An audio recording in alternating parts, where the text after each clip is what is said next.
Assalamualaikum warahmatullahi wabarakatuh. Kembali lagi dalam mata pelajaran Ekonomi Peminatan. Baiklah, dalam pertemuan yang sekarang kita akan menjelaskan lebih detail lagi tentang pembahasan kelangkaan, yaitu tentang kebutuhan yang tidak terbatas dan tentang barang atau alat pemuas kebutuhan yang terbatas. Pertemuan yang sekarang kita akan menjelaskan lebih detail tentang jenis-jenis kebutuhan dan jenis-jenis alat pemuas kebutuhan.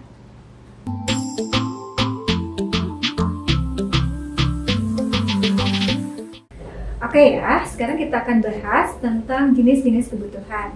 Sesuai dengan tadi tentang inti masalah ekonomi, yaitu adanya kebutuhan manusia yang tidak terbatas dan alat pemuas kebutuhan yang terbatas, maka sekarang kita akan jelaskan tentang jenis-jenis kebutuhan. Yang pertama, ada jenis kebutuhan berdasarkan tingkat intensitasnya. Tingkat intensitas ada kebutuhan primer, sekunder, dan tersier. Contohnya apa sih kebutuhan primer, sekunder, dan tersier? Primer adalah kebutuhan yang paling penting, atau ketika kalian tidak penuhi maka kita akan terjadi sesuatu akan terjadi kegangguan dalam kelangsungan hidup kita. Contohnya misalkan sandang, pangan, dan papan. Artinya makanan, pakaian, dan tempat tinggal. Itu berarti kebutuhan primer. Kebutuhan sekunder adalah kebutuhan berdasarkan tingkat kenyamanan. Nah, ketika kita contohnya untuk alat komunikasi, kita butuh handphone Handphone merupakan kebutuhan sekunder. Handphone atau telepon bagi kita misalkan cukup untuk telepon saja, itu namanya kebutuhan primer.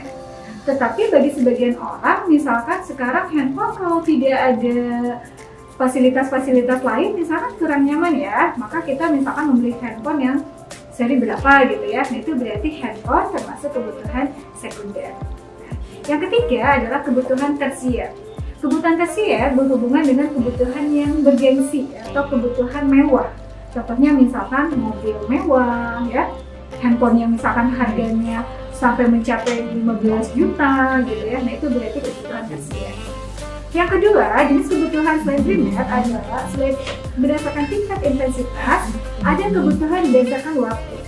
Kebutuhan waktu ada apa saja sih?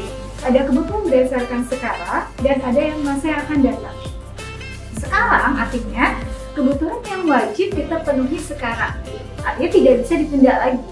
Contohnya misalkan obat bagi orang yang sakit, atau misalkan kita butuh makanan ketika kita sedang lapar, itu berarti kebutuhan sekarang. Sedangkan kebutuhan masa yang akan datang, contohnya misalkan pendidikan atau tabungan yang untuk kebutuhannya bisa ditunda karena untuk masa yang akan datang. Itu jenis kebutuhan berdasarkan waktu. Oke, yang ketiga ada kebutuhan berdasarkan sifat. Ada kebutuhan jasmani dan ada kebutuhan rohani. Jasmani contohnya adalah berhubungan dengan fisik kita. Apa sih contohnya? Olahraga atau misalkan kita itu perlu makanan untuk kebutuhan fisik kita, itu berarti jasmani.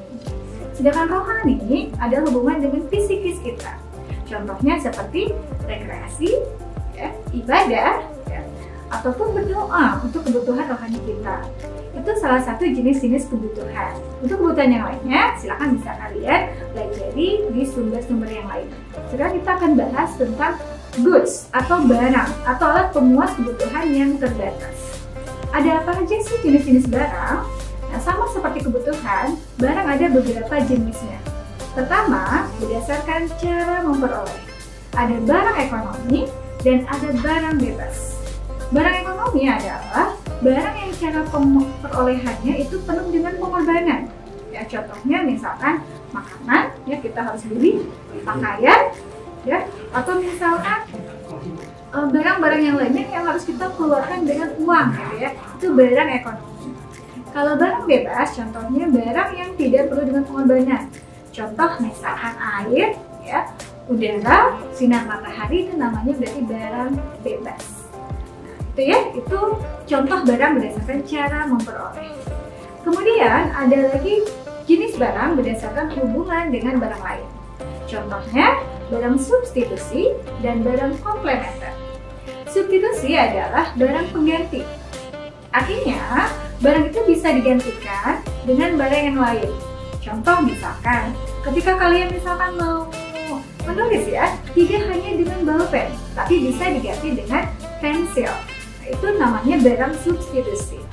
Barang komplementer artinya barang pelengkap, artinya barang yang tidak bisa kita gunakan dengan barang yang lainnya. Contoh misalkan, ketika kita akan mengendarai sepeda motor tidak akan bisa jalan tanpa adanya bensin. Itu contoh barang komplementer. Oke, jenis barang yang lainnya adalah barang berdasarkan cara mengolahnya, kayak misalkan barang mentah, ya, barang setengah jadi, dan barang jadi. Dan ada lagi jenis barang berdasarkan kepentingan. Ada yang namakan barang inferior, ada barang superior, dan ada barang normal. Apa sih inferior? Inferior itu barang ketika pendapatan kita naik atau ketika kalian punya uang banyak, barang itu akan ditinggalkan. Contoh misalkan, kalian misalkan punya uang 100.000. Oke deh, kita gak akan dulu jajan di kantin, jajannya di kafe gitu ya, maka kantin akan kita tinggalkan. Itu namanya barang inferior. Kalau barang superior adalah barang yang ketika kalian pendapatannya naik, ya, maka barang itu akan diambil gitu atau akan dibeli gitu ya. Dan sebaliknya, ketika kita pendapatannya turun, barang itu kita akan tinggalkan. Nah, itu namanya barang superior atau barang mewah. Dan barang normal, itu barang yang sifatnya itu standar ya, artinya tidak dipengaruhi dengan pendapatan kita. Contoh misalkan baju, ya, tas, seragam, itu barang normal. Oke, yang terakhir adalah tentang jenis-jenis barang berdasarkan utility atau nilai guna. Ada apa aja sih? Yang pertama ada elementary utility, yaitu nilai guna bahan dasar. Yang kedua ada class utility, yaitu nilai guna berdasarkan perubahan tempat. Yang ketiga time utility, nilai guna barang karena berdasarkan perubahan waktu. Dan yang terakhir ownership utility, atau perubahan berdasarkan pemakaian seseorang. Contohnya, apa sih elementary utility? Elementary utility adalah nilai barang atau barang itu bisa berubah nilai karena bahan dasar. Contoh misalkan, semen, kalau misalkan adanya di toko biasa, misalkan harganya ya tidak terlalu mahal gitu ya. Nah, ketika semen itu dipakai untuk bahan dasar pembuatan bangunan, nah itu akan lebih berguna atau nilai gunanya akan berubah. Itu namanya elementary utility. Yang kedua, place utility, perubahan tempat. Barang itu bisa bernilai lebih karena sudah berubah tempat. Contoh misalkan, sayuran yang ada di kebun itu nilainya lebih murah. Ketika sayuran dipindahkan ke pasar, ya, nilainya akan lebih bernilai. Kalau di pasar, sayuran misalkan harganya akan jauh lebih mahal. Itu berarti place utility. Dan yang ketiga, time utility. Time utility berarti nilai barang itu bisa berubah karena perubahan waktu. Contoh misalkan, jas hujan kalau musim kemarau itu nilainya kurang berguna ya. Tetapi ketika jas hujan digunakan pada musim hujan, itu akan jauh lebih bernilai. Itu namanya time utility. Dan yang selanjutnya adalah form utility, perubahan barang berdasarkan bentuk.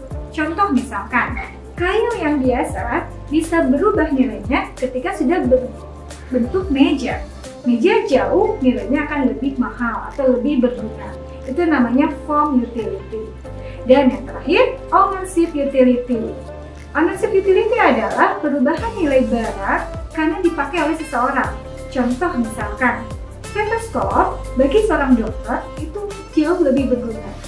Atau pensil bagi pelajar itu jauh lebih berguna daripada digunakan oleh petani. Karena petani adalah menggunakannya adalah pacul.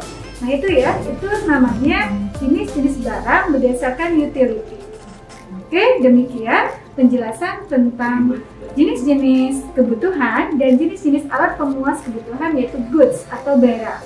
Semoga dapat bermanfaat buat kalian. Wassalamualaikum warahmatullahi wabarakatuh.